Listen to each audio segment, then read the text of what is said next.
నమస్తే welcome to our channel నేను Sowjanya top 10 popular chief ministers list ని రిలీజ్ చేసింది ఇండియా టుడే అందులో జగన్మోహన్ రెడ్డి లేరు సో ఇంతకు ముందు అధికారం రాకముందు అయినా నాకు అధికారం వస్తే కనుక అందరి తల నా వైపు చూసేలాగా అంటే ఆంధ్ర రాష్ట్రాన్ని చూసేలాగా చేస్తాను అనేటువంటి వ్యక్తి టాప్ 10 పాపులర్ సీఎంస్ లిస్టులో లేకపోవడం అది విచిత్రంగానే అనిపిస్తోంది మరి అంశానికి సంబంధించి మనతో మాట్లాడడానికి వారి విశ్లేషణని మనతో పంచుకోవడానికి ఈరోజు మనతో పాటు ఉన్నారు సీనియర్ పొలిటికల్ అనలిస్ట్ రాజేష్ అప్పసన్ గారు ఉన్నారు వారితో మాట్లాడదాం నమస్తే అండి జగన్మోహన్ రెడ్డి గారు అధికారం రాకముందు నాకు కనుక అధికారం వస్తే అందరి తలలు ఇటువైపు చూసేలాగా చేస్తాను అని మాట అనడం అందరికీ తెలిసిందే బట్ రీసెంట్గా India Today top 10 popular chief ministers లిస్ట్ని రిలీజ్ చేయడం జరిగింది సో టాప్లో ఒడిశా సీఎం నవీన్ పట్నాయక్ ఉన్నారు 10th ప్లేస్లో మమతా బెనర్జీ ఉన్నారు సో జగన్మోహన్ రెడ్డి లిస్ట్లో లేకపోవడం అనేది విచిత్రమా లేకపోతే నిజంగానే అలా ఏమనుకోవాలంటారు దీన్ని మరి మీరు ప్రస్తావించారు కదా 6 నెలలు తిరిగేటప్పటికి దేశంలోనే ఉత్తమ ముఖ్యమంత్రిగా నేను పేరు తెచ్చుకుంటా అని చెప్పని జగన్మోహన్ రెడ్డి గారు 2019 మే 30 తారీఖు రోజు ముఖ్యమంత్రిగా ప్రమాణ స్వీకారం చేసిన రోజున చేసిన ప్రసంగంలో రాష్ట్ర ప్రజలకు వాగ్దానం చేశారు అంటే అంత అద్భుతమైన పరిపాలన అందిస్తా ప్రజారంజకంగా పరిపాలన చేస్తా ప్రజల ఆదరణ చూరుకుంటా అని చెప్పని అటువంటి ప్రసంగం చేయటం జరిగింది వాస్తవంగా ఆయనకు ప్రజల ఆదరణ దక్కింది కాబట్టే 175 స్థానాలు ఉన్న సభలో 151 స్థానాలతో ఆయనకు అధికారం కట్టబెట్టారు అక్కడితోటి ప్రజల బాధ్యత అయిపోయింది ఇప్పుడు బాల్ ఆయన కోర్టులో ఉంది ప్రజల్లో అటువంటి నమ్మకం కలిగించుకున్నారు ఆదరణ పొందారు ఆయన మాటల పట్ల విశ్వసించిన ప్రజలు ఆయనకు అంతటి ఘనమైన మెజార్టీ కట్టబెట్టారు అక్కడి నుంచి రోల్ అయింది పాలకుడుగా ఆయన పాలనా దక్షత ప్రదర్శించి తన మీద ప్రజలు పెట్టుకున్న నమ్మకాన్ని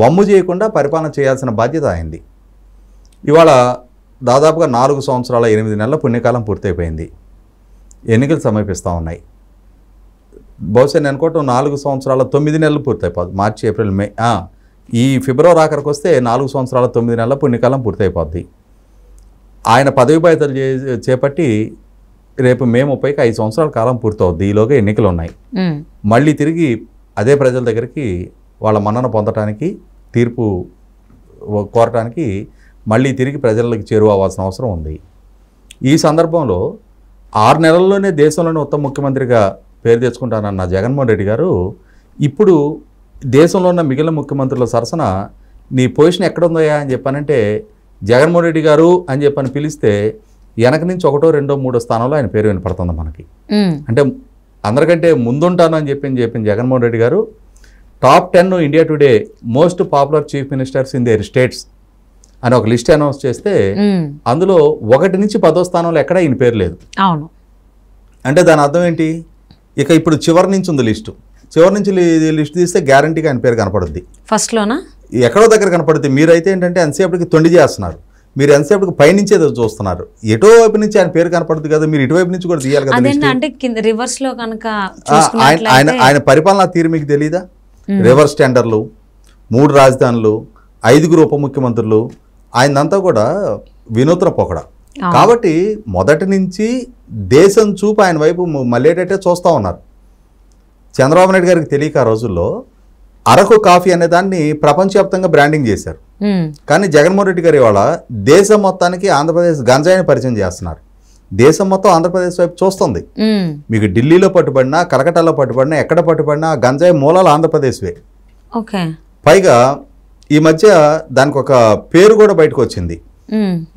ఆ పేరు కూడా చాలా వినూత్నంగా ఉంది అంటే కేరళ నుంచి ఎక్స్పోర్ట్ అయ్యే గంజాయి కన్నా కూడా ఇది చాలా మన్నిక కలిగిన క్వాలిటీ అంట ఆంధ్రప్రదేశ్ నుంచి అంతటి శ్రేష్టమైన గంజాయిని వాళ్ళ దేశానికి అందిస్తున్న ముఖ్యమంత్రి జగన్మోహన్ రెడ్డి గారు టాప్ 10లో లేదని చెప్పని మీరు ఎట్లా అంత హేళనగా మాట్లాడతారు అలా ఏం మాట్లాడట్లేదండి ఇండియా టుడే అలానే టాప్ 10 పాపులర్ చీఫ్ మినిస్టర్స్ అంటే ఇది పాపులారిటీ కాదా అంటే ఇది వేరే రకంగా అంటున్నాను నేను టాప్ 1లో ఉండొచ్చేమో అంటున్నాను ఖచ్చితంగా ఎందుకంటే ఇవాళ మీరు కొన్ని ప్రమాణాలు మార్చుకొని ఏదో ఒక ప్రమాణంలో ఈయన కూడా మీరు దేశంలోకెల్లా అత్యధిక సార్లు కరెంటు ఛార్జీలు పెంచిన ముఖ్యమంత్రి జగన్మోహన్ రెడ్డి గారు దేశంలోకెల్లా అత్యధిక ధరకు పెట్రోల్ డీజిల్ అమ్ముతున్న ముఖ్యమంత్రి జగన్మోహన్ రెడ్డి గారు ఇవాళ దేశంలోకెల్లా అత్యధిక వడ్డీకి అప్పు తెస్తున్న ముఖ్యమంత్రి జగన్మోహన్ రెడ్డి గారు బడ్జెట్ పరిమితి నుంచి అత్యధిక అప్పు చేసిన ముఖ్యమంత్రి జగన్మోహన్ రెడ్డి గారు. ఇవి కూడా మరి మిగిలిన ఇప్పుడు మీరు చెప్పిన ఈ 10 మంది టాప్ చీఫ్ మినిస్టర్స్లో మొట్టమొదటి స్థానంలో ఉన్న నవీన్ పట్నాయక్ గారు వీటిల్లో దేటిల్లో అన్న జగన్మోహన్ రెడ్డి గారిని బీట్ చేయగలిగారా? మీకు ఇంకో సంగతి తెలుసా? ఇవాళ భారతదేశం మొత్తం కోర్టుల్లో నమోదైన కంటెంప్ట్ ఆఫ్ ది కోర్టు కేసుల కన్నా కూడా ఆంధ్రప్రదేశ్ రాష్ట్ర ప్రభుత్వానికి వ్యతిరేకంగా నమోదైన కంటెంప్ట్ ఆఫ్ ది కోర్టు కేసులు ఎక్కువ. 40% కేసెస్ ఒక్క ఏపీ గవర్నమెంట్కి అగ్నెస్ట్గా నమోదై ఉన్నాయి. ఎంత క్రెడిట్ అది?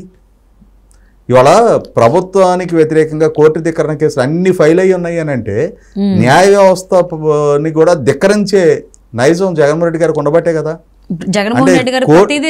కోర్టులు ఇచ్చిన తీర్పులను కూడా అమలుపరచని పాలకుడిగా జగన్మోహన్ రెడ్డి గారు రికార్డు సృష్టిస్తుంటే ఆయనకు వ్యతిరేకంగా కుళ్ళు కుట్రలతోటి కంటెంప్ట్ కేసులు ఫైల్ చేస్తే ఇవాళ దేశంలోనే టాప్ 1లో నుంచి నిలిపారు ఆయన్ని. కాబట్టి ఏంటంటే ఇప్పుడు నవీన్ పట్నాయక్ గారు సింపుల్గా ఉండే ముఖ్యమంత్రిగా ఆయన 5వ టెన్యూర్ కొనసాగుతూ ఉన్నారు. ఇప్పుడు ముఖ్యమంత్రిగా 22 సంవత్సరాలుగా ముఖ్యమంత్రిగా కొనసాగుతూ ఉన్నారు.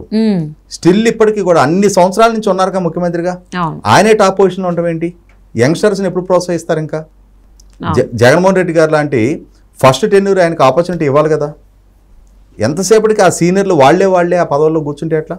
సెకండ్ టెన్యూర్ కంటిన్యూ అవుతున్న యోగి ఆదిత్యనాథ్ గారు సెకండ్ పొజిషన్లో, హిమాంశు గారు అస్సాం చీఫ్ మినిస్టర్ బిశ్వ శర్మ ఆయన థర్డ్ పొజిషన్లో, కేజ్రీవాల్ గారు, మమతా బెనర్జీ గారు, వీళ్ళు ఎంతసేపటికి second tenure, third tenure, fourth tenure chief ministers వీళ్ళే ఆ పొజిషన్స్ ఆక్యుపై చేస్తే ఫ్రెషర్స్కి యంగ్స్టర్స్కి ఎప్పుడు ఇస్తారు ఆపర్చునిటీ?